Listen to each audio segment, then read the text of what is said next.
friendship that'll never ever end.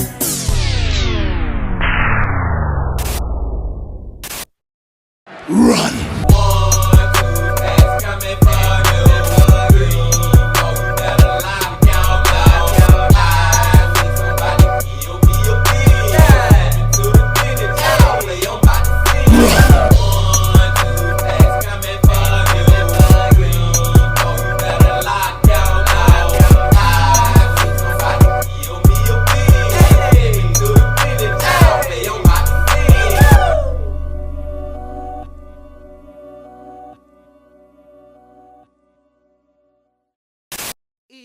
It's a beautiful day in the neighborhood.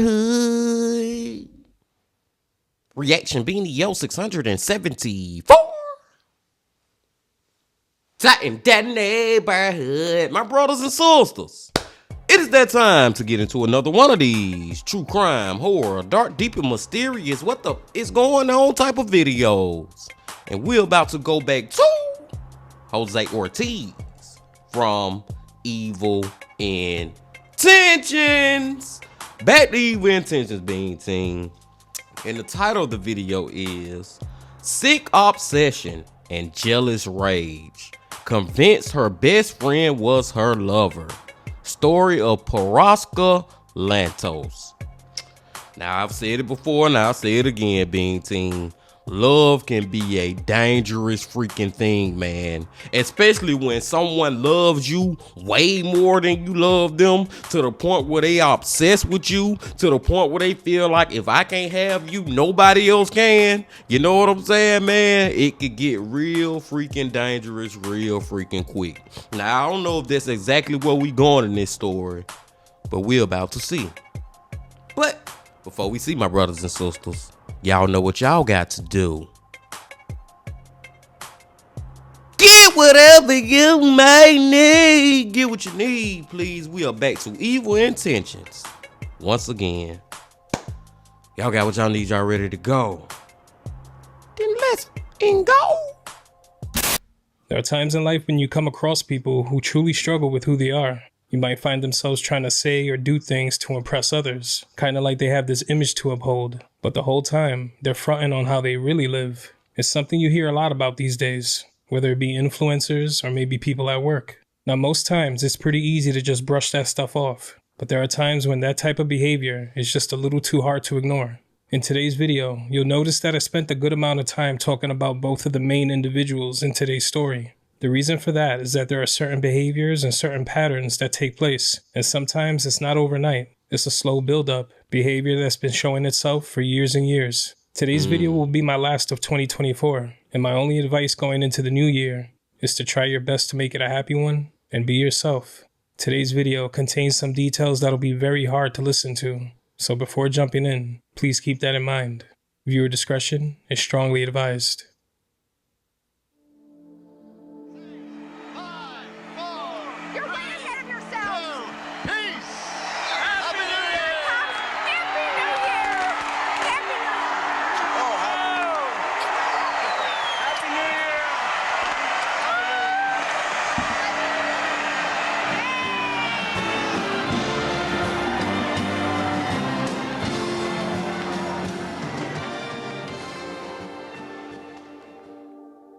On December 31st of 1984, hundreds of thousands of people from all over the world would gather in New York City's Times Square to watch the ball drop as they brought in the new year.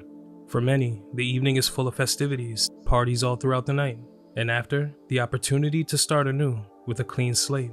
But while some were looking forward to new beginnings in 1985, one thriving model's chance for a new start was about to come to a grim and shocking end, with her and her closest friend paying with their lives.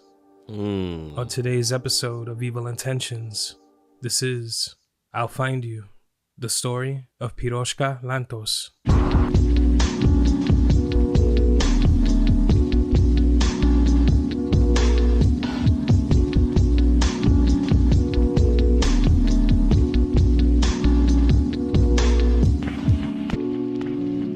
Get whatever you may need. And I just gotta point out, y'all, just seeing that footage of the new year 1985, it's just so weird how 1985 was literally 40 freaking years ago, Bean Team. Like, seriously, man, like, I wasn't born in the 80s. I was born in 91, but I'm just saying, when I was born, I was we was way closer to 85 than we are now, dude. Life freaking goes on, and it just feel like the older you get, the faster it goes, and the more we just get away from what I used to be used to when I was growing up. You know, the 80s used to be 10 years ago when I was growing up. Now you mean to tell me it was 40 going on 50 years ago? That's crazy. Let's go.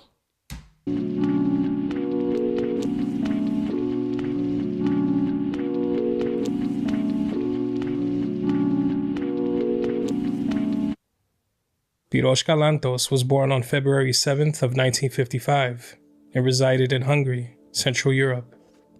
She was born in the small town of Zentes, a location with a population of just under 28,000 people. It's also referred to as the city of sunlight, water, flowers, and trees, known for its beautiful views and rich culture. This was where Piroska called home, and where she resided with her parents and older brother. Her father was a part of the Hungarian army as a military officer. That meant that the family moved around quite a bit, making it difficult for the children to make friends. Anytime they did, they would be relocating. Making friends wasn't an issue for the vibrant children, but keeping them, that was a different story. In the 50s into the 60s, means of communication were a lot different than they are today. It was stated that Piroska's inability to keep friendships and build connections at a young age would lead to her having an unhappy childhood. Despite those difficulties, she maintained a close-knit relationship with her family and continued her education, trying to figure out what she wanted to do with her future. A little after turning 14 years old, Piroska and her family would find themselves living in the city of Zalaegerszeg, about 4 hours from Zentes. It was here that she would land her first ever modeling job, and she didn't know it yet, but this job would change her life. The job was for a dress factory where she would model different pieces by different designers who worked with the factory. She would start to appear in more and more weekend fashion shows, and it was clear that she enjoyed the job. She held it for years until she was done with high school. It was then that she would be on her way to Budapest to attend the city's fashion institute. From her first job to her late teenage years and all through adulthood, modeling was now a huge part of who Piroska was becoming, and she was putting all the effort in to make things happen for herself. She was described by loved ones as driven and extremely shy, a beautiful woman known for her smile, green eyes, broad shoulders, and for being tall, standing at around 5'10". She was said to have a great fashion sense and could make any piece shine if she wore it. She looked different from other models in Hungary, and agencies were quickly taking notice. She got a lot of attention from men who found her beautiful and wanted to do their best to impress her. While she could sometimes be withdrawn, some of the men that she met would find themselves head over heels for her. She was the type to keep to herself, what some described as secretive. She was quiet at times, but this would only add to her allure. It made people want to know who she was, but she would rarely let anyone in. Her inability to make connections at a young age would flow over into her adult years. It was said that the very few friends she had made over the years barely knew her at all. She was someone they admired and enjoyed being around, but a big part of her was always a bit of a mystery. It was something that many couldn't help but be drawn to. In January of 1975, Piroska married a young architect named Lantos. She was just 19 at the time. While they were in love at first, the relationship quickly went south as things became quite tumultuous. Her husband was possessive and didn't want to see her thrive at modeling. Not only did he have issues with her career, he wouldn't even let her spend time with friends. Things took a turn for the worse when the couple had a huge fight in 1977. Her husband became physical and put his hands on her, leaving marks on her face. The violent altercation would lead to their divorce that same year. Her following relationship was worse than her last, with her new boyfriend, a man named Andres, being even more possessive and even more jealous. It was another obstacle for Piroska, who felt like every time she fell in love, her career was seen as an issue. These men who were drawn to her because of her beauty couldn't handle when other men felt the same. Some who had met her stated she was a very ambitious woman, but also seemed to have low self-esteem. If someone gave her a compliment, she would, quote, act like a young girl, blushing, almost like she couldn't believe she was as attractive as everyone was saying. By 1977, Piroska was Hungary's best-known model. She was at the top of her game, and everyone knew her. But she still had bigger dreams. One of those was for her to make it to New York City to see her career flourish even more. She wanted to come to the city more than anything. In her eyes, she was proud to be Hungary's top model, but coming to the United States would present different opportunities. And even if relocating and leaving her home was a risk and didn't guarantee a positive outcome, it was a risk that she was willing to take. And I can understand her wanting to come to New York, y'all, come to the United States and, really get her modeling career to another level. I can understand it, but I think this was the one thing that she should have never did. This was the mistake that more than likely gonna end up causing her life. But another thing, two things I want to touch on real quick is number one, Piroska was a beautiful freaking woman, y'all. Like she got and I'm not trying to stereotype her like that, but I'm just saying she got the model look. The face, the long legs, the slender body. Like she looked like one of those ones that you will see on the cover of magazines and stuff, especially back then in the 80s and the 90s and stuff. But another thing I gotta touch on too. First of all, it's sad that her love life was going the way it was going. But just speaking about the men, like, dude, how are you gonna get with her knowing that she is a modeler for her career? She is a model for her freaking career. But then you gonna get jealous about her being a model. Like, how are you gonna get with me knowing that this is what and this may be more extra with it, but I think it'll get my point across even more. I'll just say this real quick. Long story short, story long. How you gonna marry a porn star and then get mad because she doing porn? You get what I'm saying, man? Like, come on, dude. You knew what you was getting into before you got into it. Yeah, and this lady is great at her craft. And I ain't talking about the porn no more. I'm talking about the modeling. We back to the modeling now, being team. She great at that. And you jealous because other men think she beautiful? I would be proud. I'm just saying. I digress. Let's keep going. She going to the United States, y'all. In the fall of 1978, Piroska modeled at the Duna Intercontinental Hotel in Budapest. Not her first time or her last. It was here that she would meet a man that found himself instantly infatuated with her. And with time, this too would prove to be a huge problem in ways that she didn't see coming at first. At this point, Piroska was still in a relationship with Andres and now pregnant with his child. She would eventually opt to have a procedure done to remove the baby. She felt that she just wasn't ready to be a mother, with her career really starting to take off, and her relationship wasn't a healthy one, to say the least. After her fashion show held at the hotel in Budapest, she would meet a man named George Zente. He was a former photojournalist for a newspaper, who was now working as a fashion photographer. He was born Yuri Zente and came from a wealthy family, raised in the city of Zolnok, about an hour and a half away from Budapest. From the moment he laid eyes on Piroska, he was taken by her beauty. He was much older than she was, in his late 50s, while she was only around 23 years old. He first arrived in New York City in 1957 with his then wife, a young Russian ballerina. The relationship ended not too long after their arrival, and he remained in the city, staying with a friend for the time being. While here, he would learn to speak English and made a living working at a photo lab.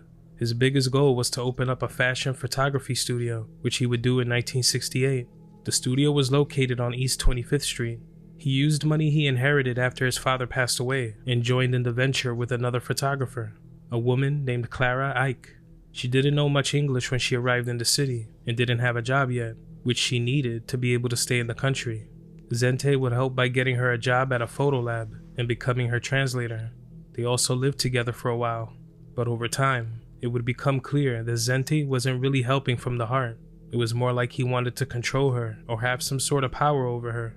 If they ever had a disagreement or she didn't do what he asked, he'd use the job against her, threatening to have her fired and kicked out of the country. His behavior was also alarming in other ways. He'd become obsessed, following her every move and keeping tabs on everything she did. If she was out eating with friends, he'd be somewhere close by, watching her. George and Clara's work relationship would end in 1978, and he'd meet Piroska soon after. He was described as a man who was quite ambitious, but also living a lie. Someone who wanted to paint a certain image of who he was. Whenever he met someone new, he would tell them he was a famous fashion photographer, working with the most beautiful women and connected to the most famous people. He wore silk shirts, designer clothes, and lots of jewelry, most of it bought off of a friend who had gotten his hands on it. In other words, stolen jewelry. He always had a tan from his frequent trips to Puerto Rico and dyed his gray hair monthly so he would look younger. He'd also go to the beauty salon often, getting facials and treatments. It was all a part of his character, or the person he was trying to portray.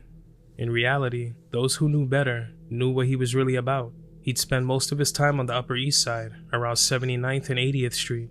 The area was known as Little Hungary for its large population of Hungarians, many of who had moved there from the Lower East Side after migrating to the city. A lot of people here were well aware that this image was mostly a front, and he had been using that image to make promises to young models who were hoping to make it big. He wanted to be the center of attention, the most popular person in the room. A lot of times, people just let him go on. They didn't mind hearing his stories, even if they felt a little far-fetched. To young models, the stories and constant talks of fashion, fame, and jewelry was seen as him being a connected person who could offer a sure path to success. It was said that there was a steady stream of young women who would come and go from his studio, and they were mainly in their late teens or very early 20s. In his own words, women over the age of 24 were, quote, no good. From the moment he met Piroska, he told friends he had fallen madly in love. She was still involved with Andres, but George had every intention of being with her any way he could. He would shop. And see, real quick, y'all, this is where I can say that I'm glad that we living in the year 2025 now. Because predators, because that's what this man is. He a predator. We just gonna go on long story short, story long that. But predators like this and the tactics that they was using way back in the day, it won't be so easy nowadays. And let me tell you what I mean by that real quick.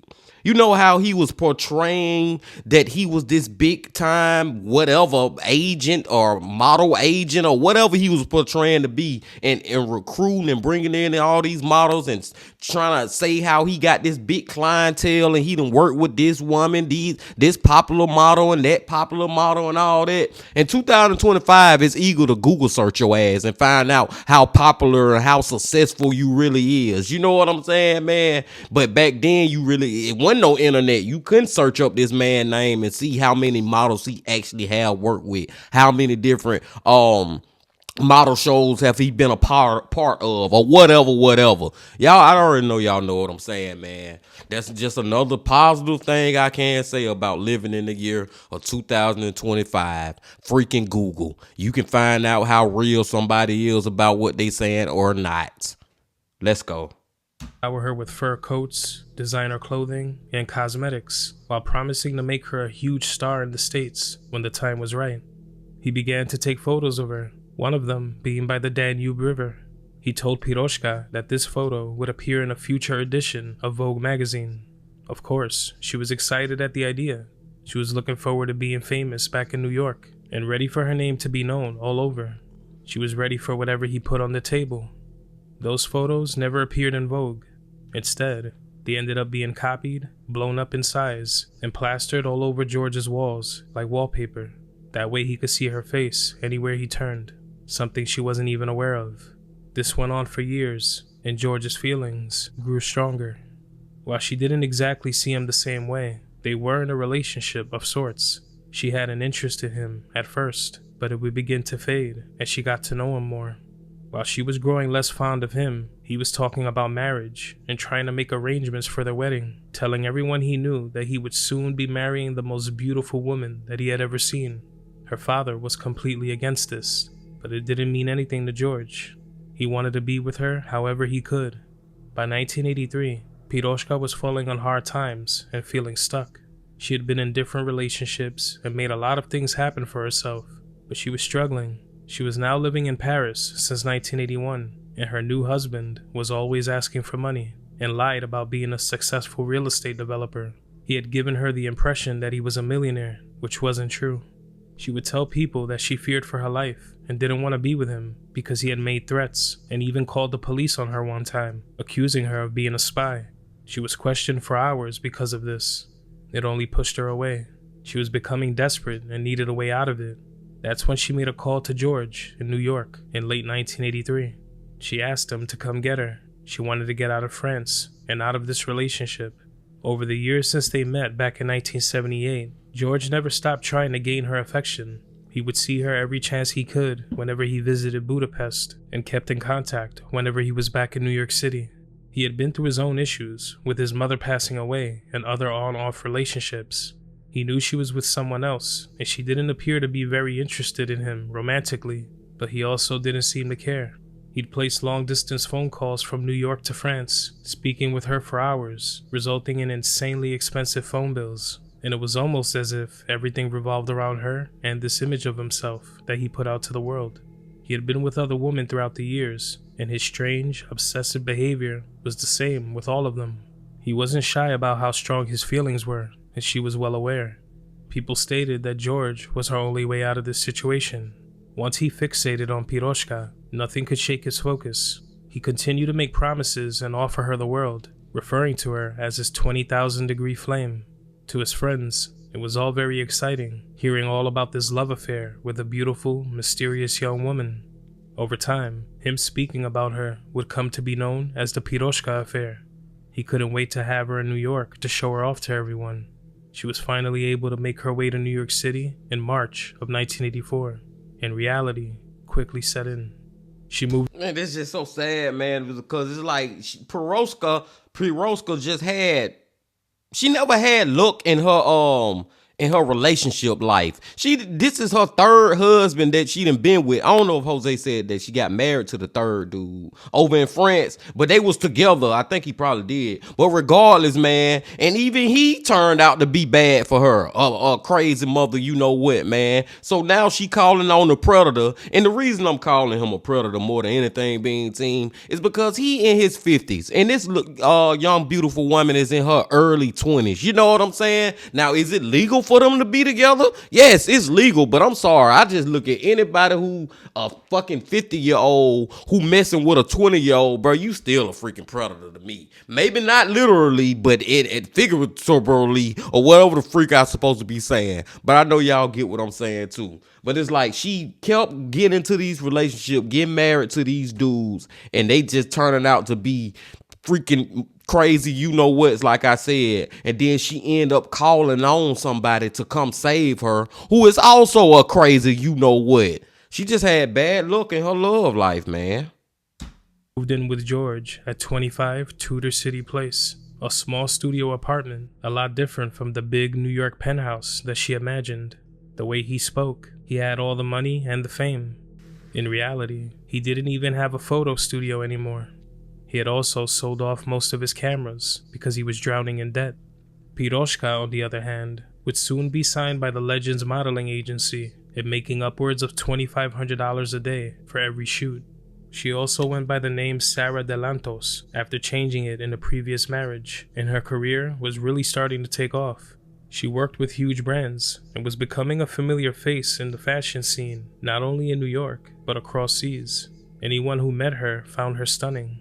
George would attach himself to her in every way, telling agents that he had to be there for every meeting because she didn't speak English. The behavior he displayed with former partner Clara was starting to show itself here too. He refused to let anyone else take photos of Piroska and became her personal photographer. He followed her around anywhere she went.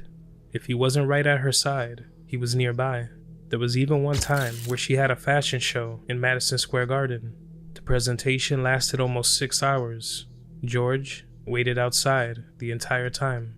He tried showing her off every chance he could, telling everyone that she was his and that she was the most beautiful woman in the world. But many could see from the start that she didn't feel the same about him. It was said that she didn't look at him the way someone does when they love someone. It seemed to be more of a professional relationship for her.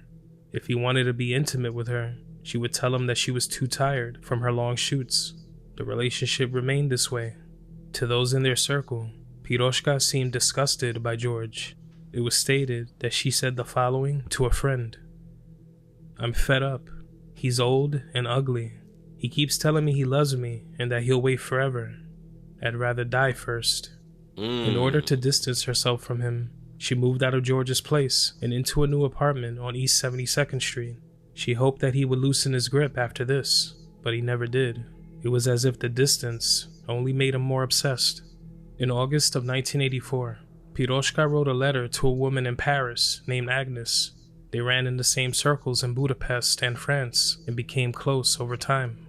The letter said the following: "Right now, I have had a fight with George. Imagine that he does not have anything else to do except sit at my place until 12 p.m. watching TV. I've had enough. I will permit him to see me 2 nights a week. The saddest thing is that he is jealous of my work. My Agnes, people are always a disappointment. This is dreadful. You are my only girlfriend. Everything will have its time." Agnes would move to New York City in December of 1984 and moved in with Piroska. George would find that letter that she wrote to Agnes and made copies. In his eyes, this was proof that they were more than just friends. But it was clear that she just wanted nothing to do with George and didn't see things how he did. She was learning English faster and faster and became more independent, but George remained an issue. Aside from becoming more and more attached, he had other issues, like debt that just kept building up, resulting in her helping with his rent. He was broke and borrowing money from people he knew, promising to pay them back. He needed the money to fund his lifestyle. He only cared about keeping up the act. If she was invited anywhere, he wanted to know who invited her and why. It would sometimes result in him exploding in anger. It also caused fights with others that he knew, because George expected mutual friends to spy on Piroska for him. It had all become very touchy. He demanded her attention and credited himself for her success. He wanted her no matter what, and if he couldn't have her, well, then life just wasn't worth living anymore.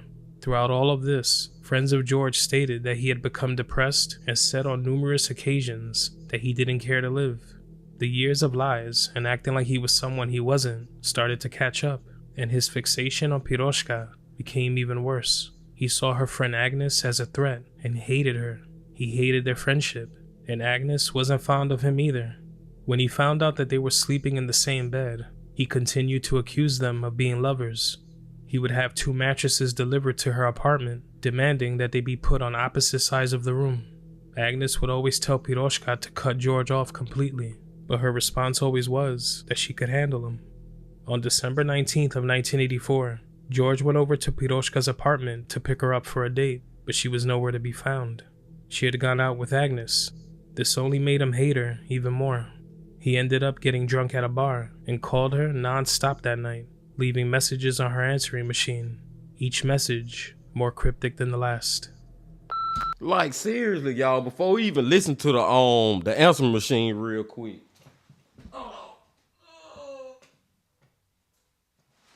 Had to grab my Bluetooth, man. One of them fell out. But before we even listen to that, I gotta harp on the point, man, that it's like her whole life she been dealing with these crazy, possessive, controlling ass men in her life. Like, this is one of those stories of one of those people where you can understand if she just, her brain, and I ain't even trying to go this deep with it, but it just clicked in me, and I'm just trying to get y'all to understand what I'm thinking, being team. And I can be completely off base, but this is one of those stories, and it's gonna tie into something else later. But this one of those stories where, let's just say for all women, but it can apply to all men too.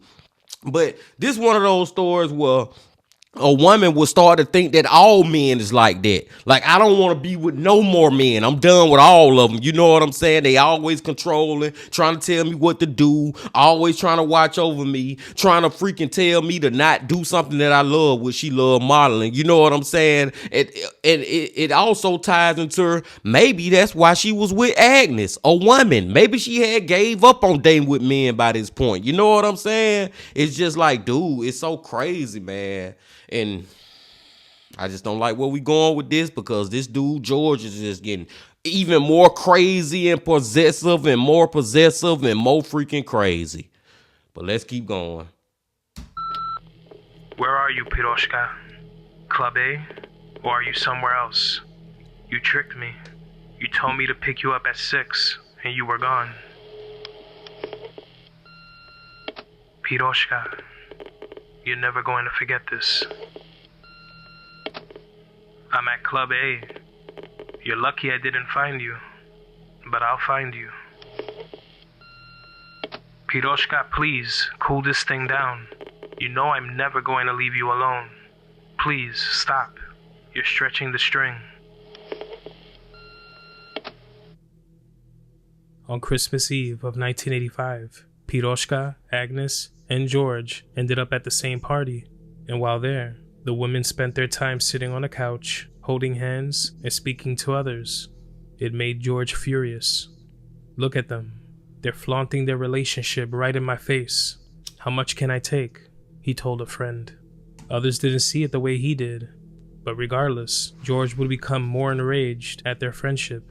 He would spend the next week making phone calls to friends in Budapest, telling them that he planned to end it all because nothing in life was going right. They tried to console him, but he seemed dead set on his decision. On New Year's Eve, December 31st of 1984, he made several more phone calls, telling his friends goodbye, and stopped by a friend's house to wish her a Happy New Year. He left his mother's wedding ring with that person. It was a ring that he normally wore on his pinky. He said he didn't want to be mugged for it. He wanted her to hang on to it. He had also contacted Piroska and told her he was finally ready to end the relationship the way she wanted. He didn't want to fight and wanted to end the relationship on a high note by meeting with her and Agnes and making amends. This was surprising for her. She had spent so long trying to get out of the relationship, she couldn't believe how he finally accepted that she wanted nothing to do with him. But she was looking forward to finally putting him and his obsessive, controlling ways behind her, looking forward to starting over without him watching her every move. The three of them spent the evening together, first having dinner, and then partying into the early morning hours of January 1st, with George dropping them off at Piroska's apartment around 4 a.m. Later on that day, Tuesday, January 1st of 1985, he went over to their apartment and picked them up so they could have dinner together. One last time, witnesses who saw the three having dinner said the women didn't even seem to want to be there. They just looked unhappy. After dinner, they would return to George's apartment for drinks. This was something they had done in the past, and it was supposed to be the last time they ever hung out this way. But what they didn't know was that George had no plans to let them leave that apartment alive. According to reports, authorities believe that once inside the apartment at 25 Tudor City Place, Piroska and Agnes sat down on the couch while George went to the bathroom. They turned on the TV and flipped through the pages of a fashion magazine while they waited for him to get back. When George returned to the main space, he stood before the women, holding a revolver. He had apparently hidden the weapon in his hamper, retrieving it when he went to the bathroom. Without warning, he first pointed it at Piroska, striking her in her chest, tearing through her lungs, sending her falling through the coffee table.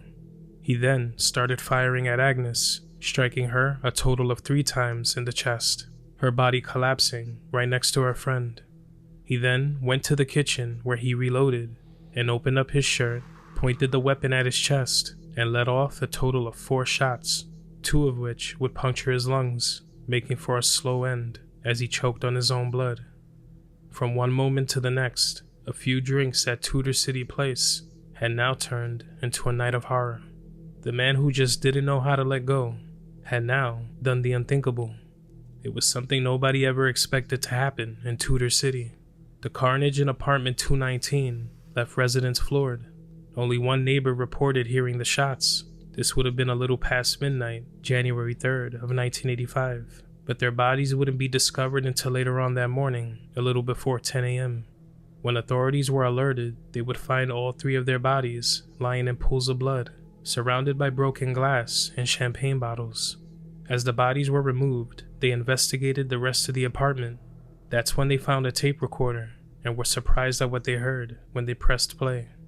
Hello Radio Budapest. This is George L. Senti, known before as Zente Yuri. I'm speaking in the name of Piroska Lantos. How long can she stand this miserable life with me? For another 10 days? A woman's voice can then be heard, and George yells at that person, telling them not to touch him. The recording then goes dead. At first, authorities theorized that the person responsible for this could have been a scorned ex-lover of Piroska's, but as they looked more into the evidence, it pointed at George. Many doubted that this was him who did this to the women or himself because of the numerous wounds to his body. But according to authorities, it wasn't that unusual for someone to do this to themselves in this way. They conducted numerous interviews with friends of George, many of whom said the same thing. He was vocal about wanting to end it all, and was even more vocal about his fixation on Piroska. It was clear that he had been in a dark place, and his quick temper wasn't surprising to them. Just before the tragedy, he phoned a friend and said the following: "I will probably not see you again. Tonight, I'm going to end the Piroska affair. I'm going to throw acid into her face and then shoot her." They knew that he was temperamental and very much obsessed, but they said they never thought it would ever end this way. They simply never took his threats seriously. Many said that everyone, including the women, were well aware of his behavior and his obsessive ways, but it all just reached the point of no return. Piroska's life being taken would have a devastating impact on her loved ones. Her mother was quoted as saying the following: "No words can describe what happened. I still can't believe it. In my worst dreams, I couldn't imagine such a thing could ever happen. George should not be buried. I don't want the soil to accept him. I want his body to be thrown out like trash. To destroy 2 young lives, a real person couldn't do such a thing." She remembered Hey, I tend to agree with the mama. her daughter as someone who since young always wanted to see the world and strive for more than what she had. She would fly to New York City to claim her daughter's body and flew her back to Hungary for a proper burial. In the aftermath of the slaying, some questioned if Piroska and Agnes were in a relationship, while others questioned if someone else was responsible entirely. It was the talk of Little Hungary, as those who knew George and knew of Piroska couldn't believe how it all came to this. But the truth was, the signs were all around, even if they might have been hard to notice at first. The way he behaved with not only her, but other women, his extremely possessive ways, the constant need to be the center of attention, the way he would constantly manipulate situations to get what he wanted, the ways he wanted power over Piroska, the same way he had with other women before her. Some said Piroska knew what she was involved in and should have left long ago. They said she should have stayed far away. Others said Agnes shouldn't have gotten involved or fanned the flame because it only made things worse and cost them both their lives. There was no guarantee that anything could have prevented this. His entire life was a lie, and he had become dead set on having the woman of his dreams, whether she wanted it that way or not. There could be 100 different reasons for why something like this would happen, but to end someone's life in cold blood because they don't want to be with you or spoke badly about you, that's something else entirely. He just needed to let her go. What unfolded at 25 Tudor City Place would come to be known as a cautionary tale, a tragedy that highlighted the dangers of ignoring the erratic and obsessive behavior that George displayed for years and years. It spoke of what can happen when you trust someone, but they have certain expectations. It told a tale of perseverance and success that was now shrouded in darkness and grief. It spoke of a monster's constant manipulation and lies. It also spoke of what could happen when someone feels that they're being used and how quickly a situation like this can go south. It spoke of his need to create this fake version of himself that didn't really exist, his inability to live up to this fantasy life that he had created, a living, walking lie with a deadly obsession. Some said that they knew that George's behavior would eventually lead somewhere very dark, but the truth is that in a lot of situations, just like Piroska's, nobody expects something this horrific to happen until it happens. If alive today, Piroska would be 69 years old, and Agnes would be in her early 70s. Rest in peace, Piroska Lantos and Agnes Gramis, and my deepest condolences go out to their loved ones. You aren't forgotten. Rest in peace to Piroska and Agnes, man. Jesus, it's like I feel like she had got to a point where there was nothing she could, I'm talking about Piroska, there was nothing she really could do to escape this lunatic other than maybe leave the United States and go back to Hungary.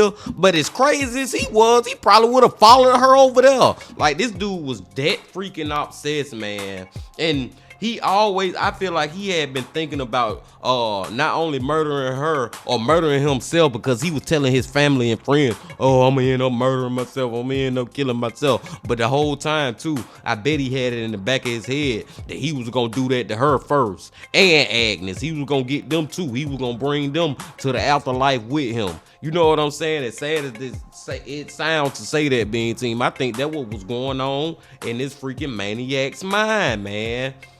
And I gotta bring it up one more time, y'all. You know, I gotta bring it up one more time, man. I just hate how Piroska, her whole life, man, her whole love life was just BS. Long story short, story long, like she just always dealt with BS, controlling, conniving, obsessive ass men. And then the one dude that she tried to kind of elf with to get out of her terrible situations, he was no better. Matter of fact, he was the worst. He was the one who ended up ending her life.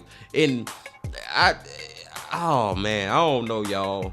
I don't know, man, because it's like I don't really agree with, and I can understand why people would feel like this, but I don't agree with the people who feel like it's her fault, so to speak. It's her fault because she should have been left this man alone, or not even be talking to him, or whatever. Should have been left this situation a long time ago, because even to the end, you know what I'm saying, she was trusting enough for him when he was claiming, let me put that in quotation marks, claiming that this is gonna be our last night out and I'm over you and all that. But she continued to, you know, hang around him and stuff like that for longer than she probably should have. But at the same time, all I'm saying is, y'all, I don't feel like that probably was gonna change the situation. It don't matter if she would have cut him off then, or was supposed to be cutting him off on a last date, friendly date, or whatever. It don't matter if it happened then or if it happened months ago, man. I feel like he still would have been chasing her around and still would have ended up doing some ish like this.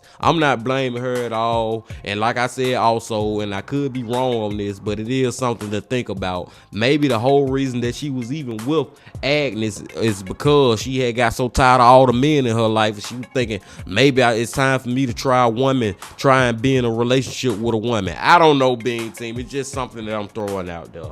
But another great story from Jose, man. Shout out to freaking Jose Ortiz for another great story. And one more time, rest in peace to Agnes and Piroska Lantos. But I digress. I'm gonna go and let y'all go now, Being Team. Y'all make sure that y'all come on back tomorrow for another reaction live stream. And until then, my friends, y'all just please hit that like button, comment, subscribe, and do all that if you ain't did that yet. And remember this: love, peace, and happiness. Stay safe. Don't stop. Keep going. Yeah.